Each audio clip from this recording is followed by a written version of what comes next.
السلام عليكم. ازيكم يا دكاتره؟ عاملين ايه؟ يا رب تكونوا بخير. فيديو النهارده ان شاء الله هنعمل فيه كلاس 1 كافيتي بريباريشن فور كومبوزيت ريستوريشن. الفتره اللي فاتت طبعا عملنا فيها كافيتي بريباريشن فور امالجم، وعملنا الامالجم ريستوريشن، وعملنا تقريبا كلاس 1 و 2 على معظم الاسنان.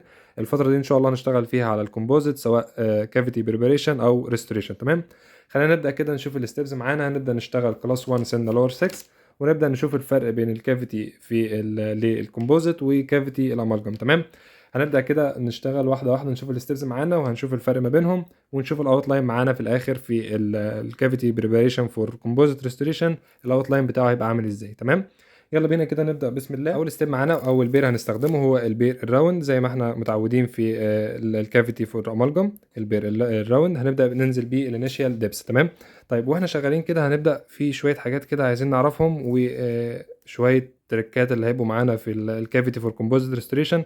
مبدئيا الكومبوزيت ريستوريشن هو كونزرفاتيف ريستوريشن. تمام، فاللي هو بقى مش مقيد بدبس معين او ويتس معين زي حشوه الامالجم والكلام ده كله. تمام، بس احنا كبري كلينيكال بيبقى الدبس بتاعنا ثابت، اللي هو من 1.5 ل 2 مللي. تمام، فهنبدا برضو الدبس بتاعنا زي ما احنا متعودين من 1.5 ل 2 مللي. خلينا نبدا كده بالانيشال دبس معانا بالبير الراوند. هنبدا بس في السنترال جروف كده ننزل الانيشال دبس زي ما احنا متعودين من 1.5 ل 2 مللي. تمام، خلينا نبدا كده بسم الله. طيب مسكه الكونترا برضو عشان يعني نشوف حاجات كده، مش يعني المسكه الصح بتاعتها ان زي ما احنا عارفين هو الصباعين دول كده، والصباع التالت ده بيجي قدام كده، والصباعين التانيين دول ما بيتمسكوش كده. يعني الكونترا بلاش تمسكها بايدك كلها كده، او تبقى ماسك الكونترا من قدام كده. يعني هي بالصباعين دول بيبقوا مضمومين، يعني كاميرا بس. الصباعين دول كده بيبقوا مضمومين لورا، والصباع ده الميدل فينجر ده بيبقى قدام ساند، عامل سبورت للسنه الكونترا من قدام. تمام، طيب الصباعين التانيين اللي باقيين دول ما بتمسكوش، ما تلمهمش على الكونترا. تمام، هتاخد بيهم سبورت من اي حاجه، سبورت بقى على الكاست، سبورت على ايدك. لو انت ماسك سنه تانية في ايدك مثلا، لو اي سنه ايا كان انت ماسكها في ايدك، السنه ماسكها في ايدك، هتعمل سبورت على ايدك التانية. تمام، بس احنا طبعا مش هنشتغل بره الكاست يعني. تمام، فايا كان انت شغال لازم يبقى الصباعين الاخر دول يبقوا تعمل بيهم سبورت لايدك عشان تعرف تشتغل كويس. تمام، يلا بينا كده نبدا بسم الله. هنبدا الانيشال ديبس معانا اللي هو من 1.5 ل 2 مللي، هنمشيها زي الامالجم عادي. تمام،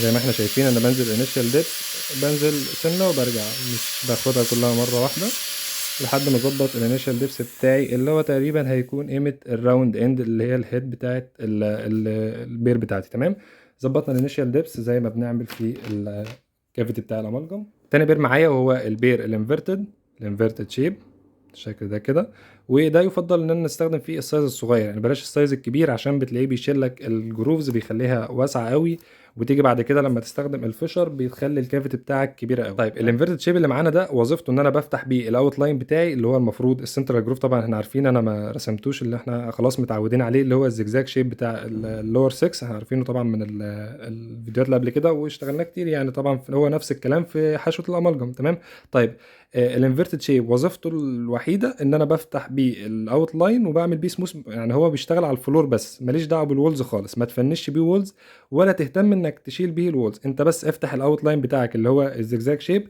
احنا ممكن نرسمه كده سريعا، بس هو يعني احنا قلنا عارفين الحاجات دي. تمام، بنيجي من عند المارجنال ريدج كده وتمشي في السنترال جروف، وهو بتلاقيه بيترسم معاك لوحده، هو زجزاج شيب كده زي ما احنا شايفين. تمام، طيب قلنا وظيفه الانفيرتد كل بير هنستخدمه كده نبقى عارفين وظيفته هنعمل بيها ايه. الانفيرتد بنفتح بيه الاوت لاين، بنمشي بس في الاوت لاين ده نفس الزجزاج شيب كده، ما بتجيش واحده جنب التانية، انت بتفتح تمشي بيه مره واحده بس وخلاص. تمام، وبتساوي بيه الفلور بتاعك. طيب الاخطاء الكتير بقى اللي بتحصل هنا والحاجات الكتير اللي بتقابلنا في الحته دي، ان مثلا الفلور بتاعنا ما بتبقاش سموث. طيب ليه بيحصل معانا كده؟ عشان هقول لك، انت عملنا الانيشال ديبس بتاعنا هو المفروض هننزل منه، عايزك انت لما تنزل هتروح يمين وشمال بنفس الدبس بتاعك، يعني ايدك ما تروحش كده وتقوم طالعه لفوق، ما تنزلش في الكافيتي كده وتقوم ساحب لفوق، لا، انا عايزك تنزل في الكافيتي بتاعك وتروح يمين وشمال وايدك ثابته اهو، يعني ايدك اكنها محطوطه على السيرفس كده، تروح يمين وشمال وهي ثابته، مش تاخد شويه وتقوم طالع لفوق، لا، انا عايزك تروح يمين وشمال في نفس الكافيتي بتاعك وايدك ثابته. طيب معانا المايكرو موتور زي ما احنا عارفين بيكون فيه الاتجاهات رايت وليفت، فطول ما احنا شغالين اوبرتيف او شغالين بالكاربايد بيرز اللي هي اللي معانا دي اللي احنا عارفينها اللي بنشتغل بيها، فدايما اتجاه المايكرو موتور عندك الدوران بتاعه بيكون رايت. تمام، الدوران بتاع المايكرو موتور رايت، وانت ايدك في شغلك هتلف عكس عقارب الساعه، تمام، من اليمين تروح للشمال كده. هنشوف ده دلوقتي الستيب دي واحنا شغالين بالانفرتد. احنا هنروح ونيجي في نفس الاتجاه عادي، احنا مش هنلف، لان انا قلت لك هنا انت بتاخد خط واحد، فمش هتفرق بقى يمين قدام، مش هتفرق. ففي الخطوه دي مش هتفرق معاك الاتجاهات عكس عقارب الساعه ولا مع عقارب الساعه، فمش هتفرق، تمام. فزي ما قلنا هنبدا كده بالانفرتد، هنبدا نحدد الاوت لاين بتاعنا ونظبط الفلور. نركز كده على ايديا ونبص، شوف ايدي حركه ايدي هتتحرك ازاي واحنا ماشيين. انا بمشي بطلع مزيل، ايديا ما بتطلعش، انا بروح وبرجع بس ايديا ما بتترفعش لفوق، تمام اهو. خلاص وصلت هنا الكيفت اللي انا عايزه، اللي وصلت للاوت لاين بتاعي. ارجع الناحيه الثانيه. هنا في الانفرتد بروح واجي عادي في نفس الاتجاه، لان انا ماشي في خط في النص، تمام. انا ايديا ما بترفعش لفوق، انا ماشي على الاوت لاين بتاعي بنفس الدبس. حدد لنا الاوت لاين، نمشي على الزجزاج شيب بتاعنا، نمشي ندخل على اللاترال جروب، تمام بالشكل ده كده. تمام كده الاوت لاين معانا. لو عايزين برضو نظبط كده الاوت لاين، بس انا بظبط في الفلور بس، لو الفلور فيها حاجه مش متظبطه ماليش دعوه بالولز خالص. بس هنرسم الاوت لاين معانا تاني. احنا شايفين كده، نركز على ايديا، انا بنزل في الدبس بتاعي وبحرك زي ما انا عايز بقى، ميزيال ديستال، ميزو ديستال او باكو لينجوال، زي ما انا عايز. برسم الاناتومي بتاعي زي ما انا عايز، تمام. ماشي في سنترال جروب وندخل على اللاترال جروب، ايديا ثابته على الفلور وبحرك ميزيو ديستال او زي ما انا عايز بقى في الاتجاهات اللي انا عايزه، تمام. طيب هنشوف الولز ماليش دعوه بيها خالص، مش مظبطه فيها irregularities، فيها اي حاجه، انا ماليش دعوه بالولز خالص. انا كل اللي انا بعمله هنا بالانفرتد ان انا بظبط الفلور بتاعتي، تمام. تمام ده كده الاوت لاين بتاعي. الستيب دي بس عشان الفلور وافتح بيها الاوت لاين.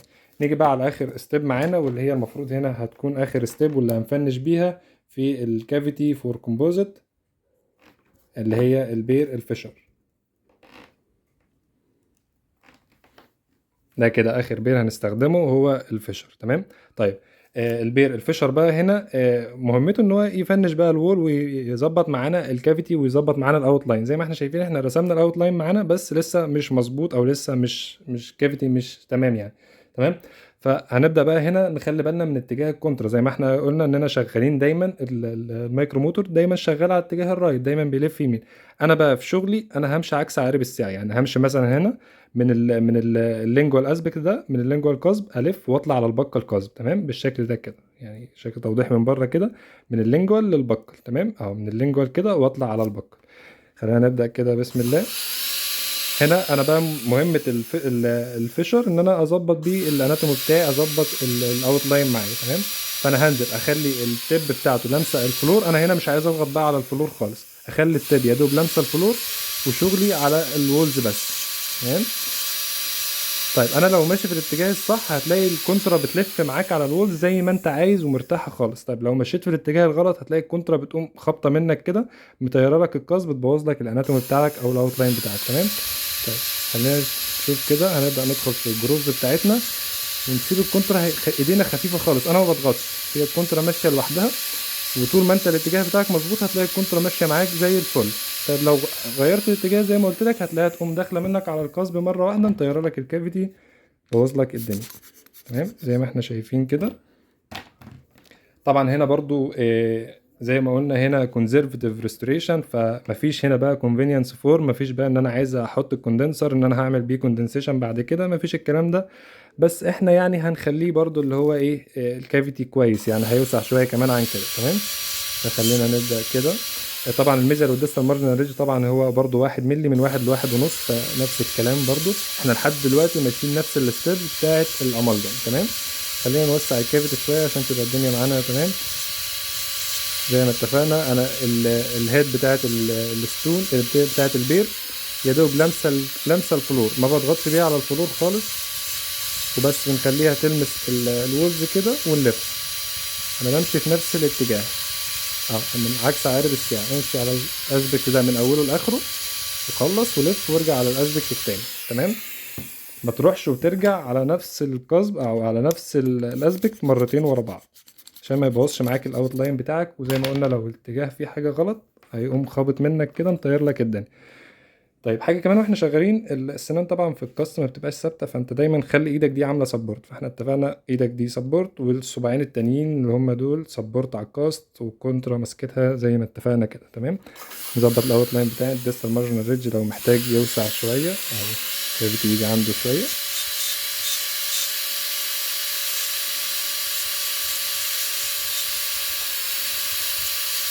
انا لو لاحظت ان انا برجع، انا لو خدت كده من هنا لهنا ورجعت ما بتشيلش وانا راجع، انا برجع اجيب ايدي من الاول تاني عشان ما حدش يقول ان انا بروح وبرجع. لا، انا مثلا دخلت هنا اهوت وماشي طالع ميزيال، ايدي لو رجعت ما بتشيلش وهي راجعه، فهي تمشي دايما في اتجاه واحد، وزي ما اتفقنا دايما هو عكس عقارب الساعه.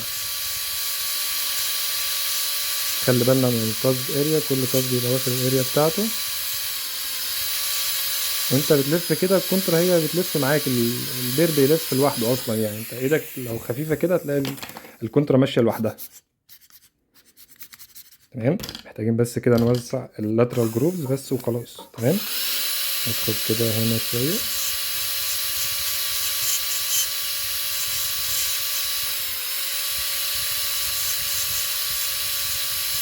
على خفيف خالص كده، نلف ناخد الراونديشن بتاع كل كاز.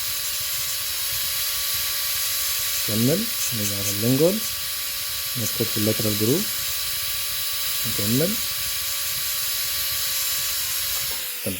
ده كده الاوتلاين بتاعي بتاع كلاس 2. طيب انا كده لحد دلوقتي ماشيين نفس اللي عملناه في حشوه الامالجم. تمام. شايفين عندي الفلور بتاع كافيتي سموث، الفلور عندي تمام مظبوطه. طيب في هنا مشكله برضو بتقابلنا في الفلور بتاع الكافيتي، ان الكافيتي مثلا بتيجي في ناحيه الميزيال تلاقيه مثلا واطي، وفي الديستال تلاقيه عالي، فالدبس بتاعك ما بيبقاش ثابت. طيب ده ايه سببه؟ ان زي ما قلت لك انك بتنزل مثلا بالانفيرتد في الاول خالص من الميزيال، وتلاقي ايدك بترفع لفوق، وزي ما اتفقنا دي حلها ان ايدك لا، انت انزل على الفلور وحرك يمين شمال او زي ما انت عايز وايدك ثابته. يعني مثلا دي الفلور بتاعتك، روح وتعالى وانت ايدك ثابته، ما تروحش سنه كده وتقوم طالع لفوق، لا، هي خد الاسبكت من اوله لاخره. طيب حاجه كمان، انك في ناس بتشتغل والكاست عامل كده، بتحطه على مثلا الترابيزه او على المكتب قدامك، انت بتشتغل وايدك مش مظبوطه، انت مهما كان مش هتعرف تظبط الانجل بتاعه الكونترا بايدك مع الدنيا، فمش هتعرف تظبطها. يا اما تحطها في الدم هيد قدامك، حاجه تكون مثلا بتبقى ظبطها كده، ظبطها مع ايدك، فان انت تحطها على المكتب قدامك او على البنش قدامك مش هيبقى كويس. تمام. فانت خليها في ايدك كده عشان تعرف تعمل سبورت كويس وتعرف تتحكم في السنه كويس.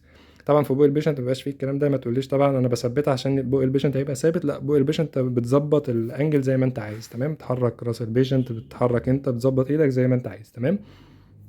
طيب ده كده الاوتلاين معانا. لحد دلوقتي زي ما اتفقنا دي كده امالجم، او يعتبر كده نفس الستبس بتاعت امالجم. طيب ايه اللي هيفرق معانا بقى في الكومبوزيت عن الامالجم؟ حاجه مهمه قوي هنا، احنا طبعا هنا مش هنكمل بقى اللي كنا بنعمله في الامالجم اللي هو كونفينينس والكلام ده كله، لا خلاص احنا مش عايزين الكلام ده. طيب حشوه الامالجم زي حشوه الكومبوزيت زي ما احنا عارفين بتمسك كيميكال، البوند بتاعها كيميكال، فاحنا مش محتاجين نعمل حاجات ميكانيكال ريتنشن في السنه، يعني احنا مش محتاجين الحاجات دي كلها. تمام. وزي ما قلت لك ان هي بتبقى اصلا الكومبوزيت بيبقى كونزرفتيف، فانت ممكن اصلا في نص ملي تشيله كيرز وتحط الكومبوزيت بتاعك او ريستوريشن عادي. تمام. طيب هنعمل بقى حاجه هنا معانا وهي البيفل، ودي اهم حاجه في الكومبوزيت ريستوريشن عامه. في اي كلاس هنعمله ما دام هتشتغل كومبوزيت، ما ينفعش تعمل اي كلاس في اي سنه سواء انتيريور بوستيريور، كل الكلاسز ما ينفعش تعملها من غير بيفل لو انت هتعمل كومبوزيت ريستوريشن. طيب البيفل دي عارفينها طبعا، البيفل عامه اللي هي بتكون الكيفو سيرفيس انجل، اللي هي الزاويه بين الانترنال وول اللي هو الوول اللي جوه ده بتاع الكافيتي، والاوتر وول اللي هو او الاوكلوزال سيرفيس اللي هو من بره ده، يعني الزاويه بين الانترنال وول والاسبكت اللي هو الاوكلوزال اسبكت او الاوتر سيرفيس من بره. تمام. الزاويه دي عايزين نكسرها. طيب السؤال مش هجاوب بقى في الفيديو ده، نجاوب في الفيديو اللي بعده، هسيب لكم انت السؤال ده. ليه بعمل البيفل او ايه فايدتها في الكومبوزيت ريستوريشن؟ ليه ما سيبش الزاويه كده وخلاص زي الامالجم وبعمل البيفل دي؟ هسيب لكم انتوا بقى السؤال ده وهجاوب عليه المره الجايه، ونشوف الكومنتات بقى، نشوف رايكم في الكومنتات ونشوف اجاباتكم في الكومنتات. تمام. وسؤال مهم على فكره في النظر، يعني بيجي عليه اسئله برضو كتير في النظر، فانا هسيب لكم انتوا الاجابات وتردوا عليها في الكومنتات. تمام. يلا بينا كده نبدا البيفل. طيب هتقول لي هشيل قد ايه، ملي، نص ملي والكلام ده كله؟ يعني هي بالنظر ما بتتحسبش، اللي هي يعني لو احنا مثلا في كلاس 3 حاجه مثلا انتيريور بتبقى تكون مثلا قد الكافيتي، لو مثلا هتعمل كلاس 5 هتكون قد الكافيتي بتاعك او مثلا تلتينها. فاحنا برضو هنا هتبقى ايه بالنظر برضو، اللي هو هنشيل يا دوب ايه، نكسر بس الانجل دي عشان بعد كده عشان المميزات بتاعتها، او انا ليه بعملها. فهسيبكم انتوا بقى ترد عليا في الكومنتات، ونشوف بقى مع بعض ردودكم في الفيديو اللي جاي. تمام. طيب هنميل نفس الستون برضو هنستخدمه، اللي هو الفيشر. هنميل الستون كده برضو عاملين سبورت كويس، ونبدأ نكسر بس اللاين انجل اللي بره دي، الكيبل سيرفيس انجل. تمام. انا بكسر بس كده يعني حاجة خفيفة خالص. تمام. زي ما احنا شايفين كده، نقرب شوية. شايفين الشارب لاين انجل اللي هو الكيبل سيرفيس انجل ده، انا بس ايه مكسره كده.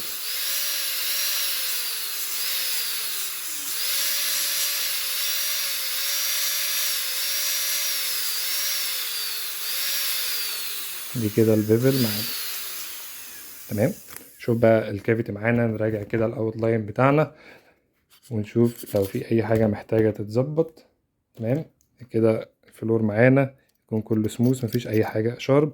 تمام. هو المفروض برضو في حشوه الكومبوزيت كلينيكالي، هو الفلور بتاعتك المفروض ما تكونش سموث. لو بقت سموث انت بتنقص عليها ان انت كده خلاص ما بقتش كونزرفتيف، فانت شايل من التوش ستراكشر كتير. فبس احنا كبري كلينيكال لا، هو لازم كله الفلور يكون كله سموث وفلات زي ما احنا شايفين كده، والدبس بتاعه زي الكومبوز زي الامالجم، هنمشيه زي الامالجم من 1.5 ل2 مللي. تمام. يبقى ده كده الاوت لاين معانا. مش عايزين بقى الكومبوزيت ما بيبقاش عايز اي حاجه شارب، ما بيبقاش اي شارب لاين انجل كده في السيرفيس معانا. انا بقى عملت البيفل، لو خدتوا بالكم انا عملته في البكل واللينجوال بس. تمام. طيب الجزء ده الصغير ده انا محتاج اعمل فيه بيفل، مش مهم، مش هتفرق معايا لو بس قدرت تجيبها كده حاجة بسيطة خالص، لأن هي أصلا بتبقى من واحد لواحد ونص مللي، فبتبقى حاجة بسيطة. فإن جبتها معاك هتفيدك برضو بعد كده في حشو في الريستوريشن، وأنت بتعمل ريستوريشن هتنفعك برضو. تمام. إن جبتها تمام، بقت الريميننج أو الجزء المارجنال ريدج ده صغير، فمش مهم عادي، ملوش لازمة قوي في الحتة الصغيرة. الجزء الصغير ده أهم حاجة، بس نكون جبنا البكل واللينجوال وول. تمام.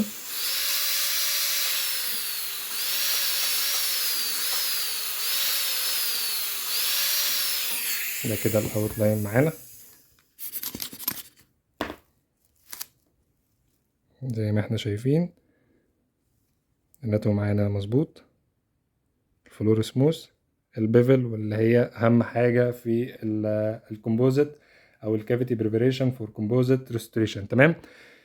وما ننساش السؤال بتاع الفيديو اللي هو ليه بعمل البيفل في مع الريستوريشن بتاعت مع كومبوزيت ريستوريشن عامه في كل الكلاس. تمام. هستنى ردودكم في الكومنتات، ونشوف مع بعض كده الفيديو الجاي. تمام.